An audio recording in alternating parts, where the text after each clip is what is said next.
presenta A las 5 con Alberto Padilla.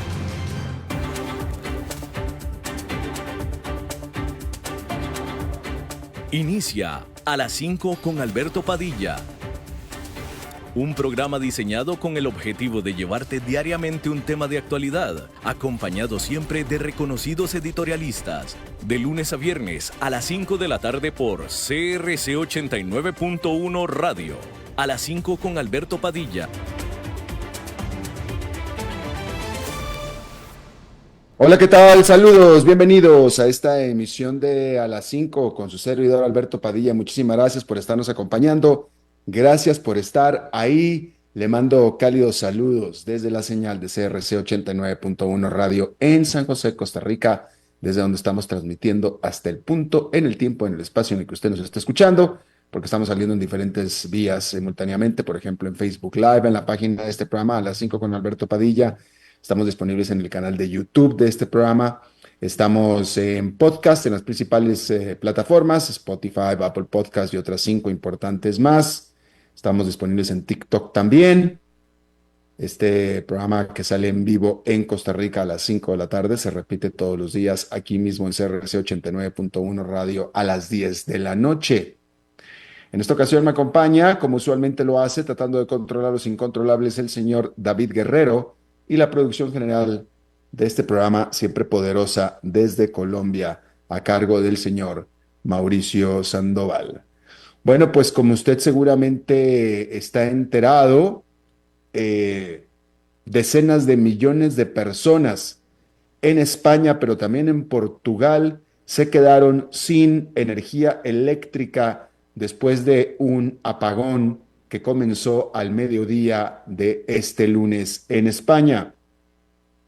Se había reportado que en la última parte de este día se comenzaba ya a restablecer el suministro eléctrico en varias regiones de la península ibérica. Decir que el operador de electricidad de Portugal dijo que variaciones extremas en temperaturas en España contribuyó a este apagón, mientras que la Comisión Europea aseguró o determinó que no hay motivos para pensar que se trata o que se trató de un ciberataque, luego que muy pronto comenzaron a circular este tipo de especulaciones. Hay que decir que tanto en todas las principales ciudades como Madrid, como Barcelona, los sistemas del metro, los aeropuertos, algunos servicios bancarios en línea, todos se quedaron sin energía eléctrica. En el caso de los aeropuertos, dependiendo qué aeropuerto sea, pero por ejemplo, el aeropuerto de Barajas en Madrid, el aeropuerto como tal contaba con energía eléctrica por plantas de energía propia, pero muchos empleados del aeropuerto, muchos empleados de las aerolíneas, muchos pilotos, muchas aeromosas o sobrecargos de aviación no pudieron llegar al aeropuerto para abordar sus aviones, de tal manera que esos aviones no pudieron salir. Entonces, efectivamente según se reporta, hubo afectación en las operaciones aéreas, pero no tanto porque los servicios de navegación aérea o que los aeropuertos estuvieran por falta de operación, cuando menos no los principales, era el personal que no podía llegar. Usted sabe que en Madrid, en Barcelona, el metro, bueno, si usted vive en una zona con metro, pues usted lo sabrá bien, no es diferente a lo que sucede en Barcelona o en Madrid, que el metro es absolutamente vital, absolutamente fundamental. La mayoría de la población se mueve en el metro. Muchas ciudades de América Latina no conocemos eso porque no tenemos metro, pero en ciudades muy aglomeradas, como estas, el metro es absolutamente vital, pero también los trenes para conectar las ciudades, las cercanías y etcétera, todos esos se quedaron sin energía eléctrica. Nosotros hicimos aquí en el programa todos los esfuerzos para tener un análisis, un reporte de la situación desde España, pero como usted comprenderá, fue imposible. Simplemente la gente, por más que estuviera dispuesta, decía, mira, tal vez a esa hora, que es a la 1 de la mañana, en este momento es la 1 de la mañana, que estamos en vivo en este momento, es la 1 de la mañana en Madrid, y decía, bueno, pudiera ser que seguramente ya tengamos energía eléctrica y podamos hacer la entrevista, pero lo más seguro es que mi teléfono celular no vaya a tener energía, no vaya a tener pila. En fin, entonces fue imposible tenerle un reporte, que era lo que hubiéramos querido hacer, pero pues en este momento parece ser que se está restableciendo el suministro eléctrico en su totalidad en la península ibérica. Bien, al iniciar este día también, de manera sorpresiva, el presidente de Rusia, Vladimir Putin, unilateralmente decretó que habría una pausa en las hostilidades hacia Ucrania de 3 días durante mayo. Decir que este anuncio lo hizo Vladimir Putin a partir del 8 de mayo, sería el 8, 9 y 10, para coincidir con el aniversario de el final de la Segunda Guerra Mundial junto con Europa. A este respecto, el presidente de Ucrania, Volodymyr Zelensky, dijo que este cese al fuego unilateral de 3 días por parte de Rusia es otro intento más de manipulación e hizo un llamado para una tregua inmediata. Volodymyr Zelensky. Hay que decir que durante esos 3 días se espera que Vladimir Putin sea el anfitrión de algunos líderes extranjeros, incluyendo al presidente de China, Xi Jinping, para que asistan a los eventos de conmemoración en esta fecha. Así es que ahí tiene usted eso. Bien, decir que el grupo armado Houthis dijeron que un ataque estadounidense mató a al menos 68 migrantes africanos en un centro de detención en el noroeste de Yemen. Esta milicia armada respaldada por Irán también reportó que otros 47 migrantes resultaron heridos. Hasta ahora, las Fuerzas Armadas de los Estados Unidos no han emitido comentario alguno acerca de estos señalamientos, pero sí dijeron que bombardearon a más de 800 objetivos desde que Donald Trump ordenó más ataques a este grupo de Houthis en marzo.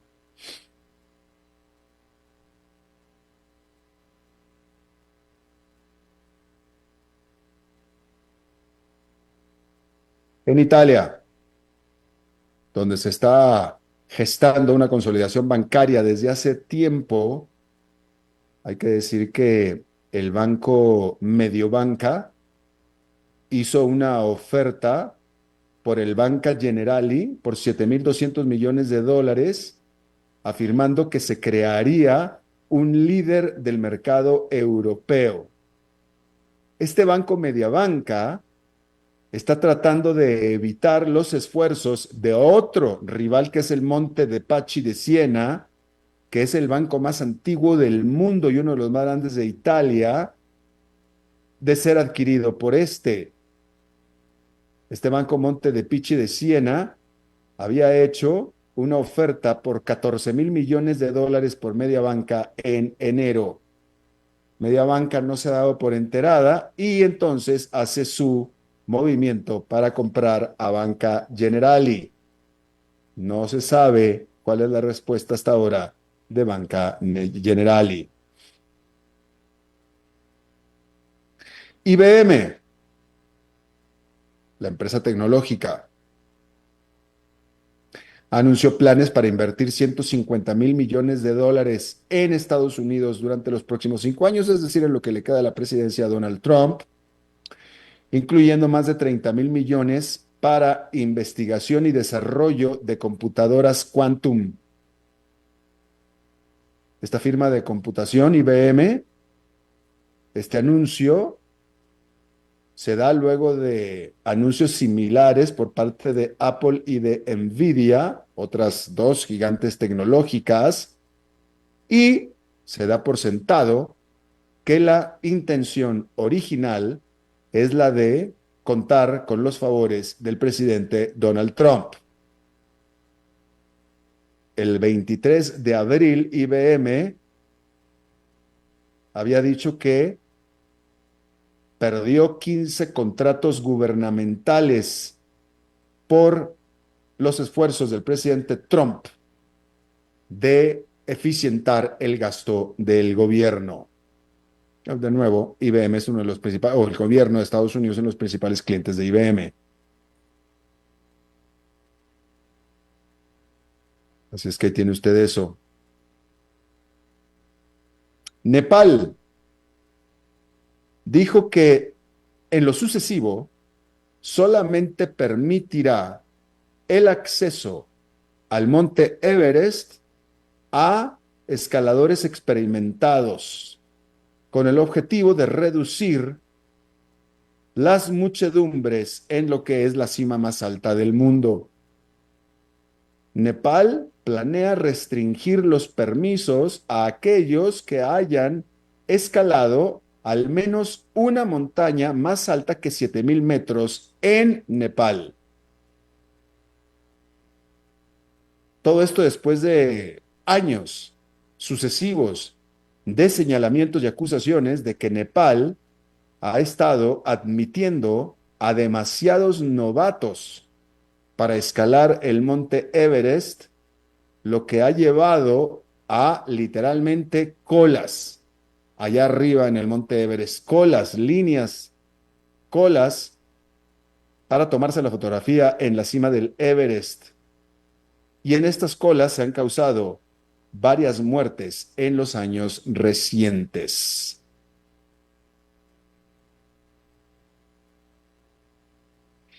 Y bueno, pues sí.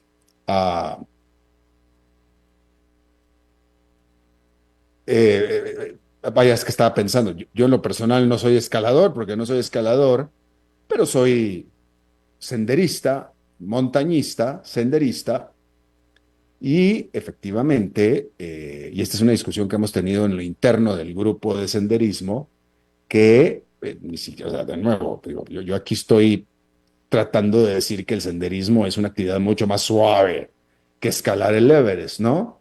Pero aún en senderismo se da la discusión de que el senderismo mismo, o el montañismo, senderismo si usted quiere, no es para cualquiera, realmente no es para cualquiera. Y muchas veces se invita a hacer senderismo como si fuera un paseo por el parque, es decir, se invita a cualquier persona.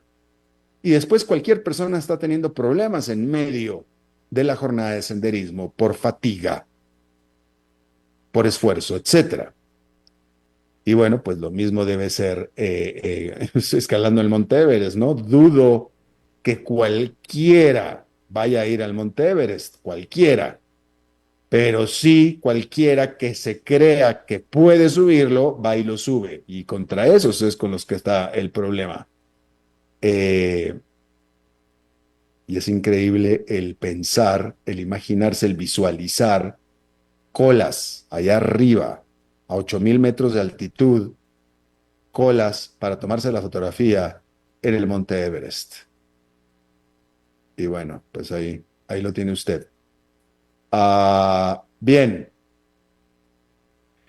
hay que decir que este lunes estamos esperando todavía, déjame, doy una última actualización, a ver si tenemos los resultados. No, todavía no tenemos los resultados oficiales de las votaciones en Canadá. Este lunes Canadá está eligiendo a su primer ministro.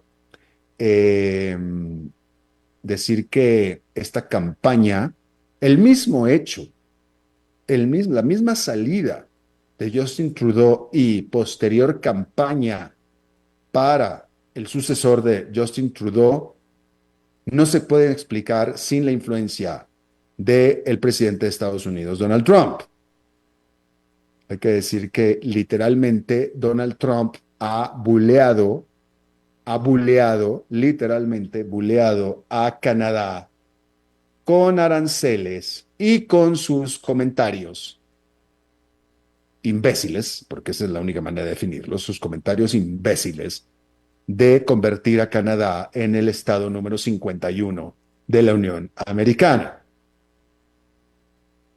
Hay que decir que todo esto ha influido en el proceso de campaña que lleva ya 5 semanas, ¿sí? Hay que decir que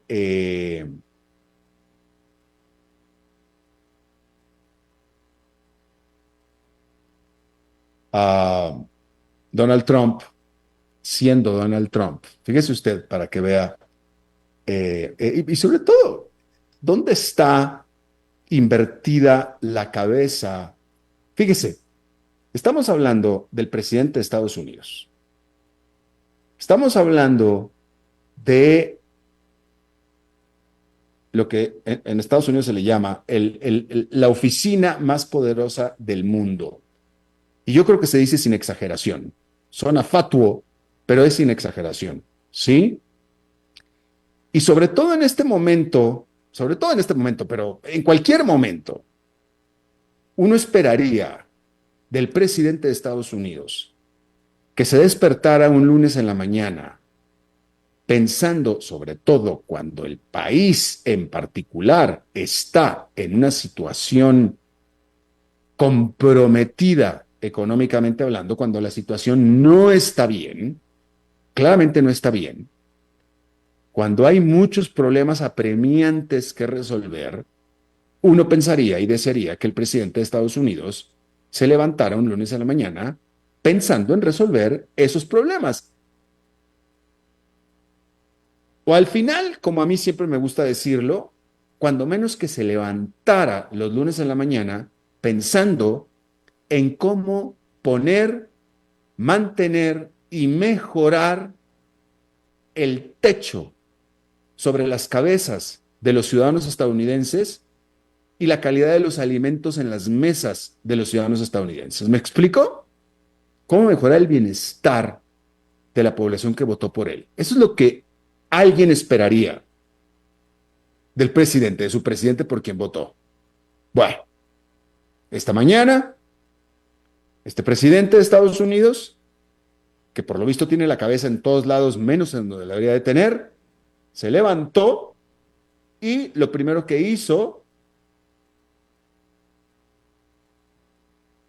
fue, fíjese, déjame, quiero leer bien. Uh,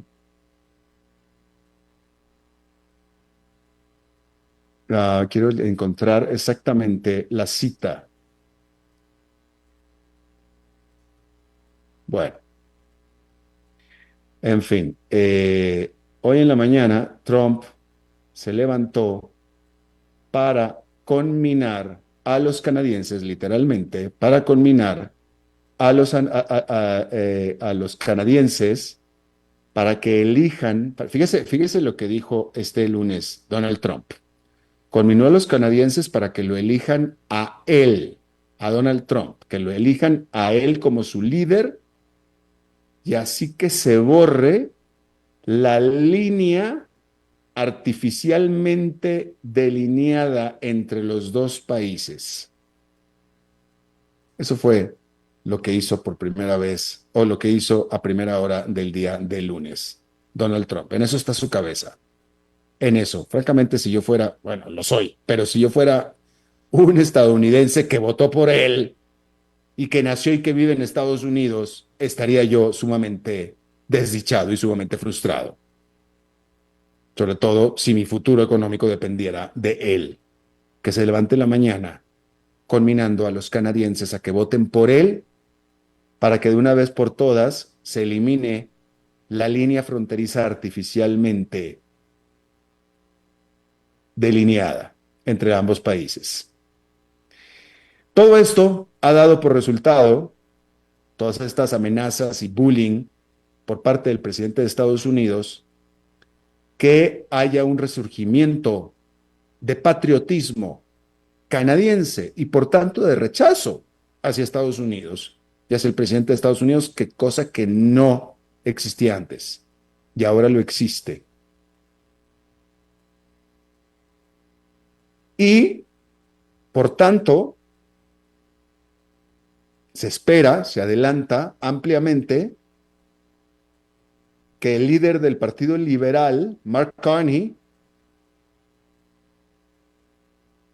sea quien gane decididamente las elecciones. Este hombre, Mark Carney, ha tenido de plataforma de campaña un antagonismo completo, frontal, con Donald Trump, precisamente, con Donald Trump.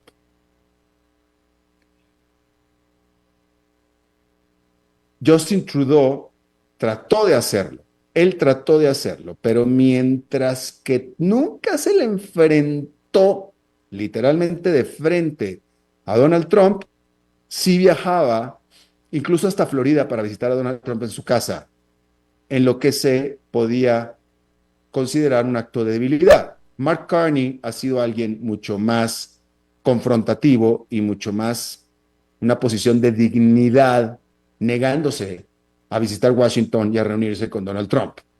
Y esto ha hecho que lo abracen los votantes canadienses como alguien pro Canadá. Y se espera entonces que vaya a ganar quien fuera el gobernador del Banco Central de Canadá. Pero bueno, le estaremos dando la confirmación, pues yo supongo que ya en la jornada del martes, porque todavía a esta hora del lunes todavía no se da esta confirmación. Bien.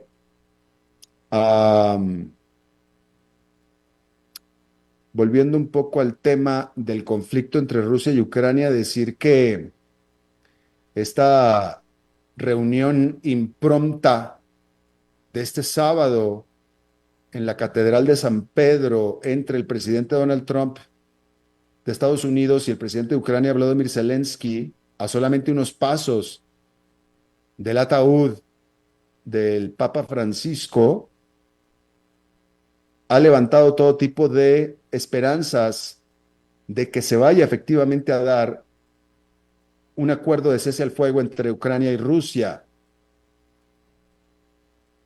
sobre todo después de que de esa reunión el propio Donald Trump criticó a Rusia por los recientes ataques con misiles sobre Ucrania. Hay que decir que las próximas negociaciones de una tregua se espera que sean hechas por negociadores entre Ucrania y Rusia, o sea, negociadores oficiales entre Ucrania y Rusia, por supuesto. Ahora, estas son las esperanzas, y ahí están las fotografías, ¿no? La fotografía icónica, diría yo, de Donald Trump con Volodymyr Zelensky. Ahora, esto realmente da motivo real a que efectivamente se vaya a anunciar una tregua o una paz entre Rusia y Ucrania. Esa es otra cosa muy, muy diferente. Una cosa son las expectativas, los deseos, y otra cosa es lo que realmente vaya a suceder. Simplemente por una razón muy sencilla, aquí la hemos hablado muchísimo, ¿sí? El famoso acuerdo que está buscando Donald Trump. Acuérdense que Donald Trump es negociador y él escribió un libro sobre negociación. Ahora, está muy bien negociar, es que está perfectamente bien negociar. Lo que pasa que hay veces que es imposible, y sobre todo cuando se trata de asuntos de principios y de moralidad y de principios, ¿sí? Entonces, en este acuerdo, o sea, en todos los libros de negociación, no nada más el de Donald Trump, todos los libros de negociación, es un dame y quita. Yo pierdo algo, tú pierdes algo. Yo gano algo, tú ganas algo. Yo doy algo, tú das algo. ¿Sí? Y es una negociación. Y entre eso encontramos un terreno medio, un punto medio. Y ahí es donde llegamos al acuerdo. Y ese es el approach que está tratando de hacer Donald Trump. Pero de nuevo, pues claro, o sea, ¿qué es lo único que puede dar Ucrania? Pues es exactamente puede dar Ucrania, exactamente lo que está exigiendo Vladimir Putin, es lo único que puede dar Ucrania, no puede dar más. Y entonces Donald Trump, muy brillantemente, está negociando, dice, bueno, Ucrania, entonces tú eh, vas a permitir que Rusia se quede con Crimea, la cual te la quitó desde antes de la actual guerra, esa te la quitó desde el 2014, sin que hubiera muchos balazos, ¿verdad? Y aparte vas a darle a Rusia su derecho a que se quede con otros territorios que ha invadido. Eso es lo que vas a dar tú, Ucrania. ¿Ok? Eh, Aparte también vas a prometer que nunca en la vida, jamás, jamás vas a pertenecer a la OTAN. Eso es todo lo que tienes que hacer tú, Ucrania. Y con eso nos aseguramos que Rusia ya no te vuelva a molestar nunca más. ¿Qué es lo que tiene que dar Rusia? Esa es la parte que no se sabe con este acuerdo, ¿verdad? Esa es la parte que no se sabe absolutamente. Entonces, por tanto,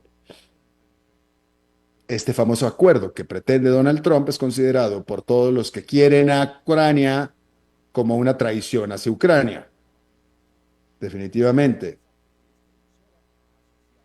Y por supuesto que ante este acuerdo, Ucrania insiste en que no se le debe de coartar la libertad de tener el ejército en calidad y cantidad que quiera, que desee, además de que debería de haber una fuerza pacificadora europea respaldada por Estados Unidos, desplegada en todo el territorio ucraniano. Y esta es una condición que también Rusia rechaza, también la rechaza. Y entonces, pues ahí es donde estamos, ¿no? Eh, y Vladimir Putin lo ha dicho, eh, la única manera en la que yo voy a terminar la guerra, o voy a dejar de lanzar misiles, es si me dan todo lo que acabo de pedir. Es la única. Y entonces, pues ahí están enfrentados, entonces por eso va a ser muy, muy difícil eh, que una negociación vaya a fructificar. Por eso, en todo caso, era un poco más realista la posición del presidente pasado de Estados Unidos, Joe Biden, de tratar de hacer que Ucrania ganara la guerra y se acabó. Tampoco se trató muy fuerte, digo, tampoco, ¿verdad? Como usted sabe, nunca se trató muy fuerte. Era la intención manifiesta, pero no práctica, ¿no? Que me parece que es más razonable en términos de lo que es posible que este acuerdo, que suena muy bonito en el papel, pero que es inaplicable, simple y sencillamente inaplicable. Cuando menos lo de Joe Biden, que es la posición de Europa, es más de sentido común. Claro, lo que debieron haber hecho es, bueno, vamos a hacer que gane Ucrania, pero vamos a hacer que gane Ucrania. Realmente vamos a hacer que gane de una vez por todas. Lo que pasa es que nunca lo hicieron así. Pero la intención era esa, ¿no? Bien, rápidamente, durante esta semana, cambiando de tema, durante esta semana vamos a estar conociendo los resultados de las 7 magníficas tecnológicas de los Estados Unidos. Alphabet, Amazon, Apple, Meta, Microsoft, Nvidia y Tesla. Todas estas empresas que han perdido 25% en el valor de sus acciones desde diciembre. Durante esta semana van a estar presentando sus resultados y vamos a estar nosotros siguiendo eso. Rápidamente, informarle, fíjese usted esta nota. Donald Trump acaba de cumplir 100 días en el poder. Los 100 días en el poder de Donald Trump son los peores para el mercado de valores para el inicio de una presidencia desde los primeros años de 1970, de la década de los 70, pues. ¿Sí? Hay que decir que el Standard Poor's 500 ha caído 8% desde que Trump fue juramentado a finales de enero, o en enero 20 al 25 de abril, y se trata del segundo peor desempeño para los primeros 100 días desde que iniciaba la segunda presidencia de Richard Nixon.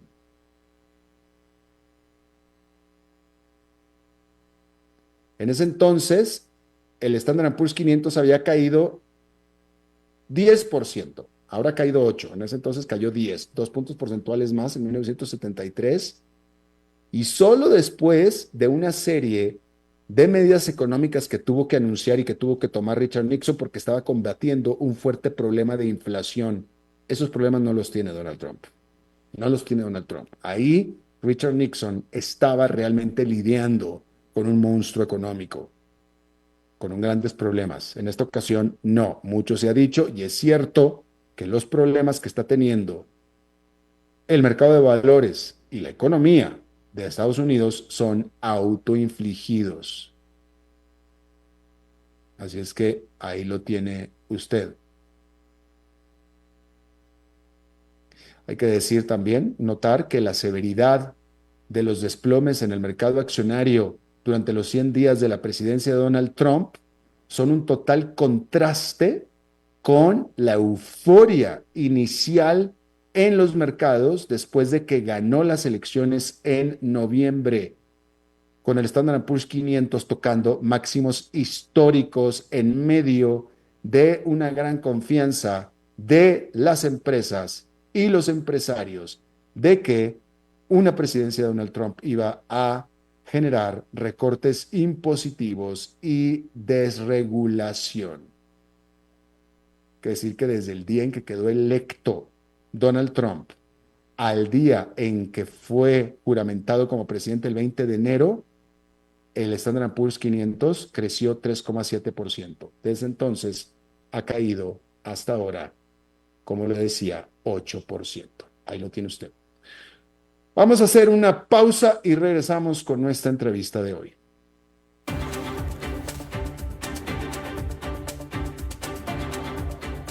Regresamos a las 5 con Alberto Padilla por CRC 89.1 Radio.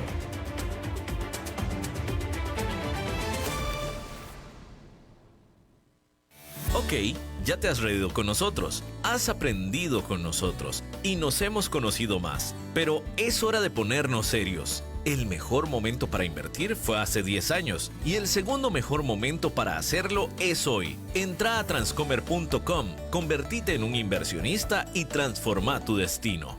Transcomer, puesto de bolsa de comercio. Construyamos juntos su futuro. Somos expertos en eso. Para llegar pronto al trabajo, sea inteligente. Porque si pasamos uno a la vez, el tránsito no se detendrá. Por eso, sea cortés, uno a la vez. Un mensaje de esta emisora asociada de Canara.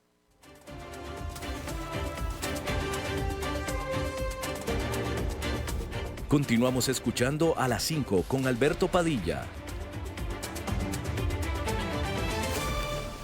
Muchas gracias por continuar con nosotros. Este lunes, en la industria de la aviación mundial, se dio una noticia que me parece a mí que es sumamente importante, pero que no se ha estado reflejando mucho en la prensa especializada. Me parece a mí, pero creo que es muy importante, y eso es lo que vamos a hablar ahora con nuestro invitado, y es que la productora de aviones europea Airbus finalizó un acuerdo para quedarse con algunos de los activos de la empresa Spirit AeroSystems, según confirmaron ambas empresas, en lo que es un esfuerzo transatlántico, tanto en Europa como en Estados Unidos, para quedarse con estas compañías Spirit AeroSystems, quien era originalmente pertenecía a una división de Boeing, después fue escindida,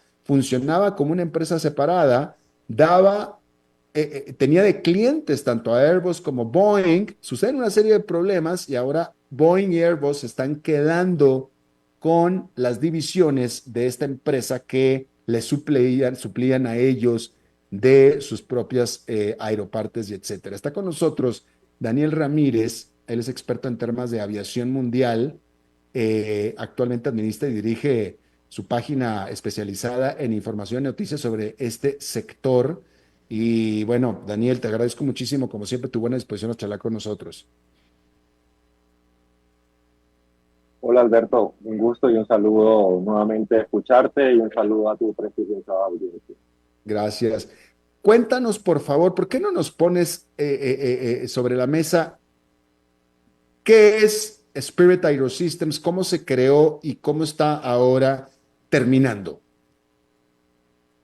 Bueno, Spirit AeroSystems es una empresa que nace de Boeing, como bien dijiste, en el año 2005.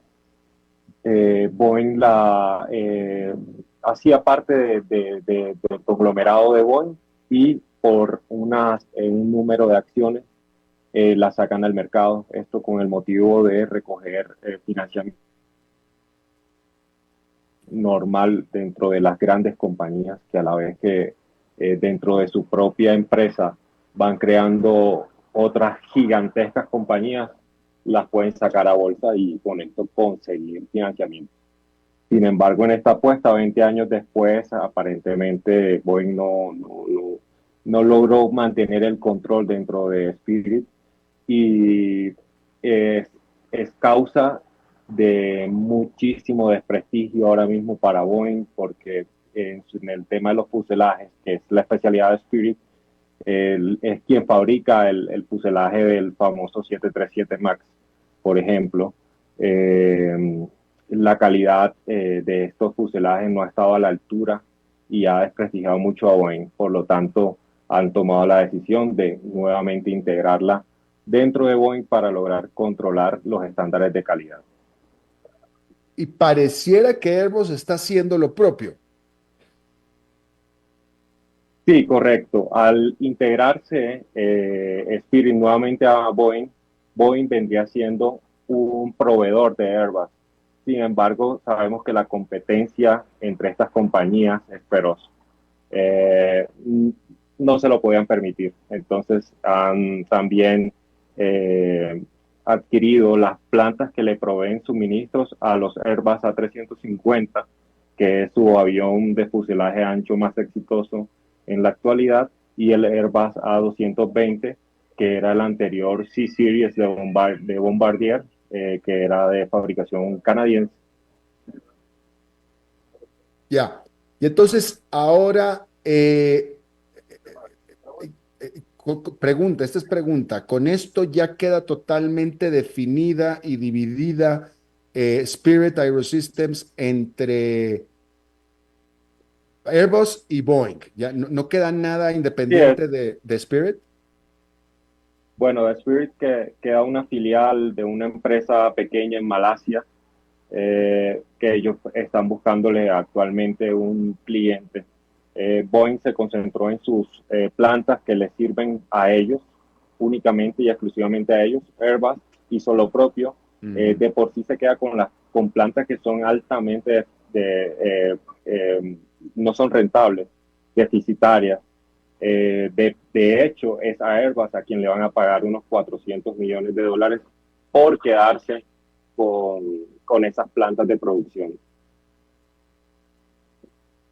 A Airbus le están pagando. Le están pagando a Airbus para que se quede con las plantas y en contraprestación Spirit recibe solamente $200 millones en líneas de crédito de Airbus hacia Spirit, pero Spirit pagará $400 millones para que Airbus se quede con estas plantas que son realmente no son rentables. Ya. Ahora, originalmente Spirit era parte de Airbus, era una división de Airbus que a Airbus se le ocurrió escindirla como parte de la estrategia de negocio, pero originalmente y durante muchas décadas fue parte integral de Boeing quise decir, de De Boeing. Boeing. Boeing.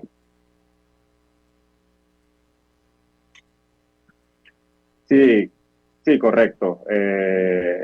Spirit estaba dentro de Boeing y de por sí es el mayor proveedor para Boeing. Lo que se hace, realmente Boeing no fabrica los componentes, ellos los van comprando, los motores los compran a un proveedor, eh, ciertas partes del ala las compran a otros proveedores, el fuselaje en este caso, que es la estructura principal, cierto, del avión, lo compraban en este caso Spirit, en este caso, pero, perdón, la calidad que estaba entregando Spirit a Boeing no era la adecuada y esto tuvo como consecuencia un incidente grave Sí. donde una aeronave de Alaska Airlines, un 737 MAX 9, una de las puertas de emergencia salió disparada, el avión se despresurizó, eso fue algo fue bastante público. Ahí en ese momento es cuando Boeing ve la necesidad de tomar control nuevamente de Spirit y está haciendo todos los esfuerzos, incluido pagarle a su propio competidor Airbus para volver a tomar control tanto de Spirit, que Airbus se dedique también y empiece a fabricar también sus propias piezas de fuselaje. En el caso de Airbus son piezas de fuselaje y piezas de ala, y en el caso de Boeing son fuselajes completos lo que provee Spirit. Mira, qué interesante. Al final todo esto, al final es como parte del esfuerzo de la Boeing de salir de los profundos problemas en los que entró, precisamente por motivo del famoso Boeing 737 MAX. ¿Cómo va este proceso de reinsertarse Boeing de nuevo a la producción total y normal de aviones? Bueno, en el caso de Boeing hay una, como se dice acá en Colombia, una de cal y otra de arena. Por un lado, han avanzado mucho en su rentabilidad. Nuevamente, Boeing ha recortado un 90% sus pérdidas. Sin embargo, ahora la guerra comercial le juega un poco en contra, dado que hay mucha incertidumbre y de por sí ya muchos de los clientes de Boeing han dicho que se van a abstener de recibir aeronaves, en especial en China y en Europa. Pero la tarea de Boeing por ganarse nuevamente la confianza de sus clientes aparentemente le está dando muy buenos resultados, dado que hay un buen apetito por aeronaves Boeing en este momento, dado que también en especial tienen un tiempo de entrega mucho menor al de los Airbus. Si hoy tú compras un Airbus, casi los puedes estar recibiendo en la familia 320, que es la más comercial, la más apetecida por el mercado, que son los aviones de 150 plazas a 220 plazas en la versión más grande de la 320, que es la 321. Puedes esperar hasta 10 años dependiendo la versión. En el cambio, Boeing ahora mismo tiene aeropuertos en Estados Unidos llenos de sus aviones fabricados desde la pandemia y que aún no han sido entregados a ningún cliente. Entonces, eso los hace muy atractivos.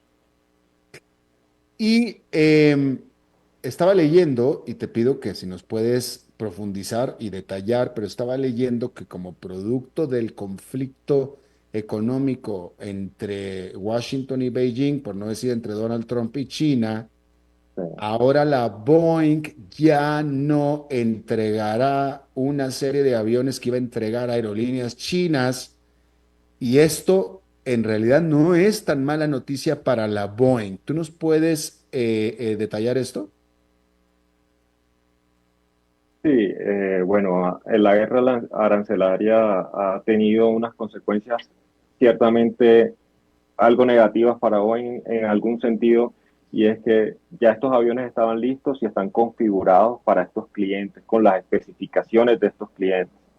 Entonces, al tener que prescindir de estos aviones que iban para China y pasarlos a otro operador, eso tiene un costo importante.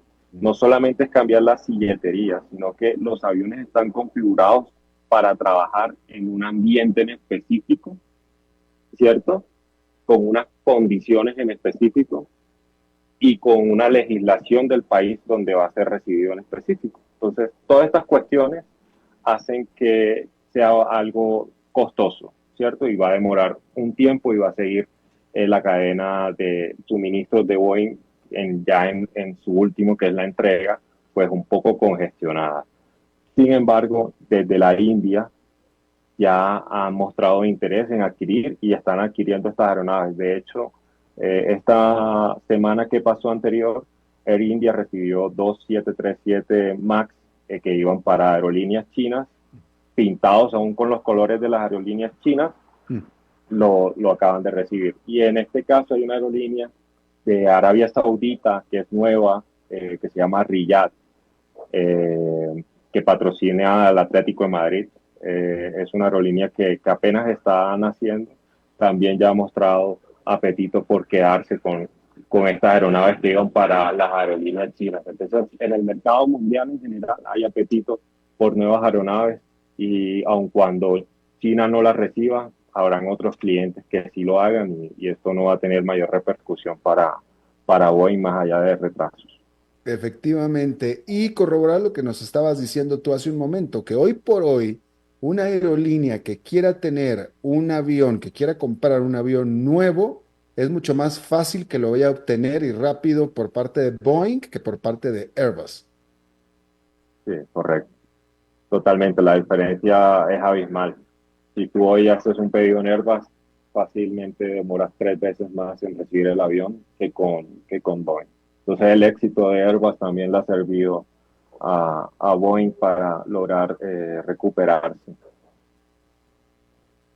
Claro. Boeing está ya produciendo al 100% porque tenía algunas restricciones impuestas por las autoridades, ¿cierto?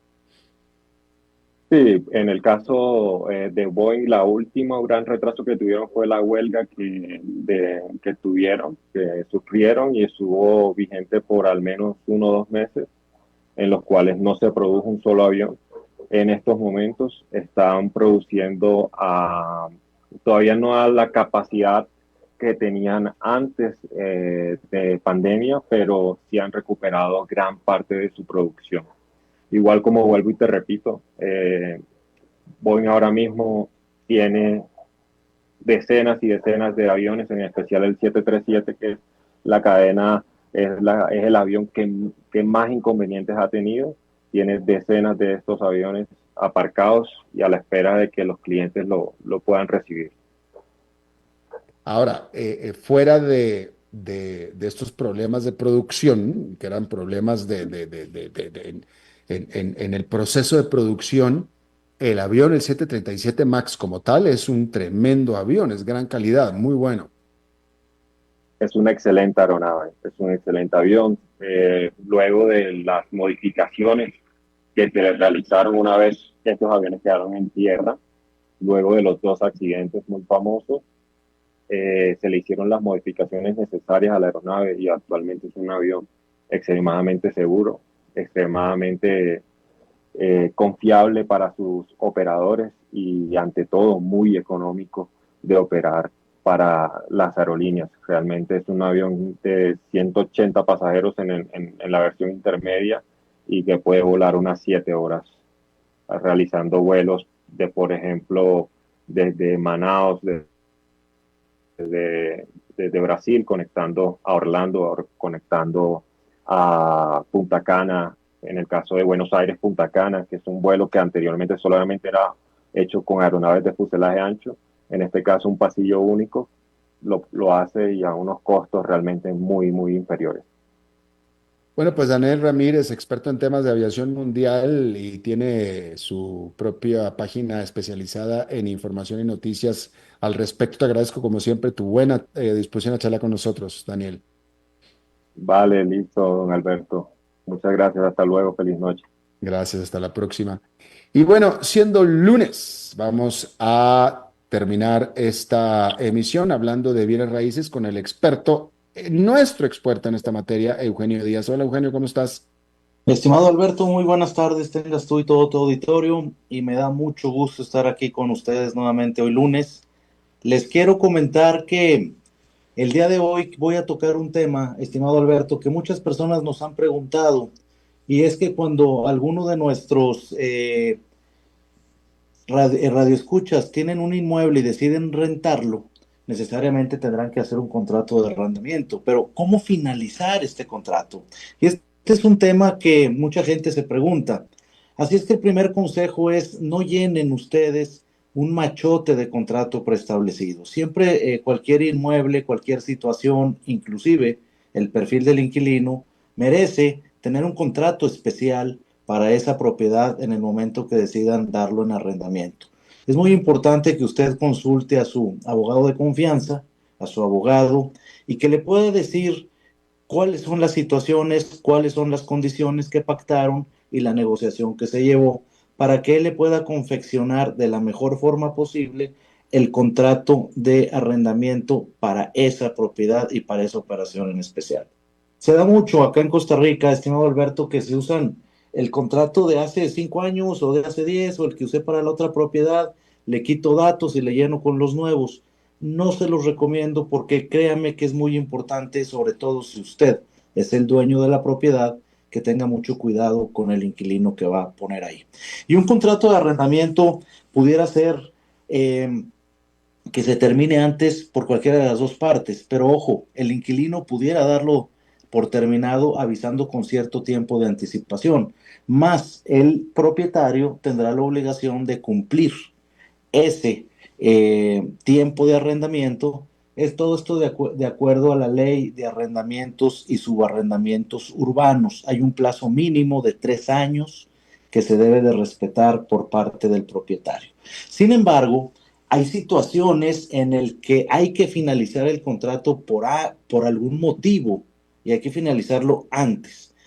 ¿Cuáles son esas situaciones por las que se pudiera dar ese supuesto? Pues es que si el inquilino no está realizando lo conveniente y como se comprometió él en el contrato, por ejemplo, que no realice los pagos de arrendamiento, que rente ese mismo lugar a una tercera persona, por supuesto sin autorización del dueño, o que haga, por ejemplo, remodelaciones de ese vivienda o establecimiento no autorizadas por el dueño, o simplemente que realice actividades no permitidas o diferentes a lo establecido originalmente en el contrato.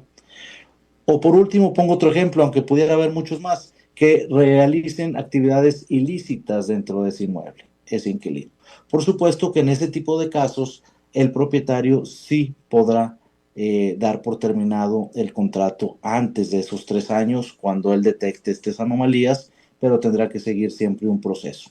Es por eso, estimado Alberto, que es súper importante recomendarle a todos nuestros radioescuchas que siempre que hagan un contrato de arrendamiento se permitan asesorar, primero por su agente inmobiliario y después, para efectos del contrato, con su abogado de confianza. Es muy importante porque de alguna otra manera se pueden evitar ciertos perjuicios y sobre todo cierto tiempo en un desahucio si el contrato está bien elaborado. Así es que, señores radioescuchas, ese es el comentario y el consejo, el tip del día de hoy en esta sección de los bienes inmuebles. Y una pregunta, me llama la atención este consejo de que cada contrato arrendatario es diferente. Pregunta, ¿diferente como en qué? Es decir, si yo tengo una casa y se la alquilo a una familia por 2 años y ya esa familia se va y ahora lo voy a alquilar a una nueva familia, ese contrato debe ser totalmente diferente al de la familia anterior cuando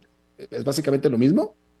No, no es necesario, Alberto, que sea totalmente diferente, pero sí algunas condiciones pudieran cambiar, y Mm. algunas pequeñas condiciones que en un momento de un desahucio o de una situación de enfrentamiento entre las dos partes pueden ser vitales para el bien del inmueble. Por ejemplo, Alberto, si utilizan un contrato de arrendamiento que lo usaron para un local comercial, por citar un ejemplo, y ese mismo le arreglan dos, tres cositas y lo hacen para el apartamento que van a alquilar, Bueno, pues por ejemplo, ahí se puede ser que en el primer contrato no se establecía si se aceptan mascotas o no.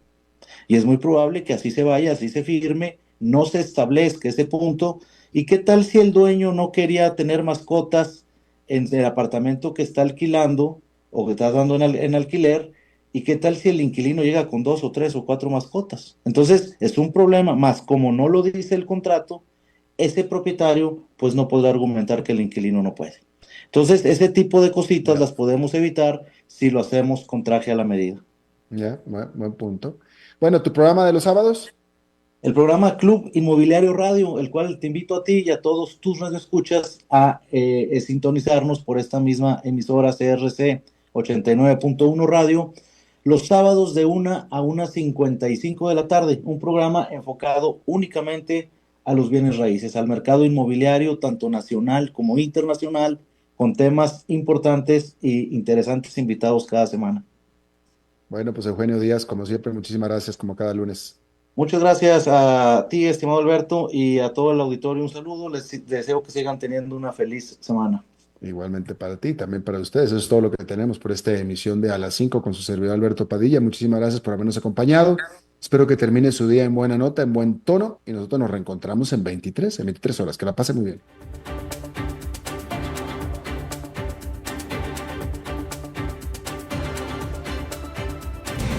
A las 5 con Alberto Padilla fue traído a ustedes por Transcomer, puesto de bolsa de comercio. Construyamos juntos